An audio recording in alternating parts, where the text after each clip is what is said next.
The exhibition itself is a celebration of 150 years of formal art education at the University of Reading. It's a collaboration between Reading Museum and the Department of Fine Art, and bringing together works from the museum's collection, the university archives, and some local collections. It allows us to track a kind of story or a narrative from the beginnings of the art school with its more formal instruction in industrial art or training of ladies and gentlemen in different kind of evening classes. Many of them were kind of apprentices, so there were evening classes specifically run for apprentices called the artisan class, which was 2 shillings a month.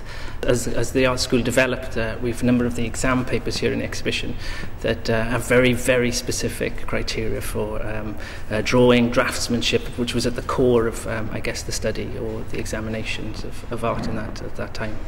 As it shifts through the 20th century, there's a move, I suppose, away from a more instructed, prescriptive art education, the idea of very strict kind of botanical classes, into a kind of more student-centred idea of the professionalisation of an artist in its own right. Over the years, there have been many famous people associated with the department, from early on, from people like Walter Sickert, taught as a visiting lecturer, including Roger Fry used to lecture in art history in the department.